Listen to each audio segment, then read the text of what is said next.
যে কোনো প্রয়োজনে চোখ বন্ধ করে একটি আয়াত পড়ুন, সাথে সাথে আল্লাহর গায়েবী সাহায্য আসবে। আপনি একিনের সাথে যদি আমল করতে পারেন অবশ্যই সাহায্য আসবে।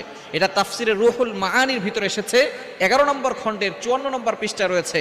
খুবই চমৎকার একটি আয়াতের কথা, যে আয়াতের মাধ্যমে আল্লাহ পাক রব্বুল আলামিন সাথে সাথে আপনার জন্য গায়েবী সাহায্য পাঠাবে।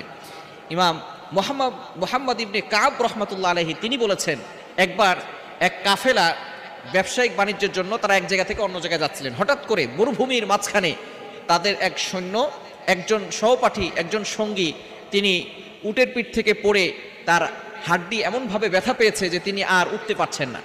এখন এই কাফেলার লোকজন চিন্তা করেছে যে যদি তার জন্য আমরা বসে থাকি তাহলে আমরা আমাদের গন্তব্যে পৌঁছতে পারবো না, আমাদের অনেক দেরি হয়ে যাবে। তখন সকলে মিলে পরামর্শ করলো যে তুমি এখানে থাকো, আমরা চলে যাই। এখান থেকে যদি কোনো কাফেলা আমাদের এলাকায় যায় তাহলে তুমি তাদের সাথে আমাদের এলাকায় চলে যাও, তোমাকে আর আমাদের সাথে যেতে হবে না। এই কথা বলে তাকে সেখানে রেখে সেই কাফেলার লোকজন রওনা দিয়ে চলে গেছে। কিন্তু আস্তে আস্তে করে সেখানে তিনি আর নড়তে চড়তে পারতেছেন না, কোনো লোকজন আসতেছে না। এমন সময় তিনি আল্লাহর কাছে শুধু দোয়া করতেছেন, আল্লাহ এই সময় আমি কি করব, মরুভূমির মাঝখানে তার কাছে যতটুকু খাবার ছিল সেই খাবারটুকু আস্তে আস্তে শেষ হয়ে যাচ্ছে।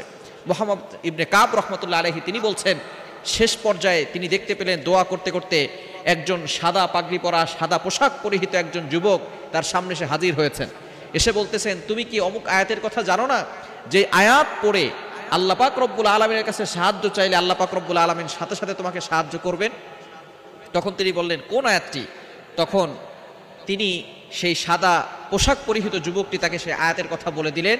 সেই আয়াতটি পড়ে যেখানে তার হাড়ে ব্যথা পেয়েছিল এবং তিনি উঠতে পারছিলেন না, সেখানে ডান হাত রেখে আয়াতটি পড়ে একিনের সাথে ফু দিয়েছে, সাথে সাথে তার সেই ব্যথা ভালো হয়ে গেছে। বলেন সুবহানাল্লাহ। আয়াতটি হচ্ছে 11 নম্বর পারা 6 নম্বর পৃষ্ঠার 14-15 নম্বর লাইন, সূরা তাওবার 129 নম্বর আয়াত। ফাইন তাওয়াল্লাউ ফাকুল হাসবিয়াল্লাহ লা ইলাহা ইল্লাহু আলাইহি তাওয়াক্কালতু ওয়া হুয়া রাব্বুল আরশিল আযীম। এই আয়াতটি হচ্ছে এমন একটি আয়াত, এই আয়াতের মাধ্যমে আপনি বলতে চাচ্ছেন যে আল্লাহ আপনার জন্য যথেষ্ট, আপনার আর কোনো কিছুর প্রয়োজন নাই।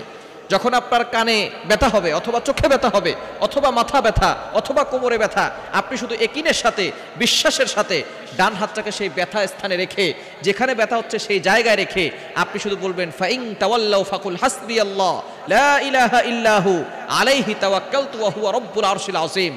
ইয়াকিনের সাথে যদি আপনি আমল করতে পারেন অবশ্যই অবশ্যই আল্লাহ আপনাকে শেফা দান করবেন এবং আপনি বিপদে আল্লাহর কাছ থেকে সাহায্য পাবেন, গায়েবীভাবে আপনার কাছে সাহায্য আসবে। এজন্য বিপদে পড়লে হতাশ হয়ে যাবেন না, আল্লাহর উপরে ভরসা রাখবেন। যে কোনো প্রয়োজনে, যে কোনো বিপদে আপনি সূরা তাওবার 129 নম্বর আয়াত সর্বশেষ আয়াতের আমলটি করতে পারেন। আল্লাহ পাক রব্বুল আলামিন জানিয়ে দিয়েছেন, এই আয়াতের আমল যারা করবে এবং আল্লাহর প্রতি ইয়াকিন থাকবে, বিশ্বাস থাকবে, ওই ব্যক্তিকে কারো কাছে মাথা নত করতে হবে না। আল্লাহ পাক রব্বুল আলামিন সব জায়গায় বিপদ থেকে তাকে উদ্ধার করে দিবেন। আল্লাহ পাক রব্বুল আলামিন তাকে সম্মানের সহিত তার মাথাটাকে উঁচু করে দিবেন। এজন্য সূরা তাওবার সর্বশেষ আয়াত 129 নম্বর আয়াত 11 নম্বর পারা 6 নম্বর পৃষ্ঠার 14-15 নম্বর লাইনে রয়েছে। এই আয়াতের আমলটি আপনি বিপদে পড়লেই পড়বেন, দেখবেন আল্লাহ পাক রব্বুল আলামিনের সাহায্য আপনি অতি দ্রুত পেয়ে যাবেন।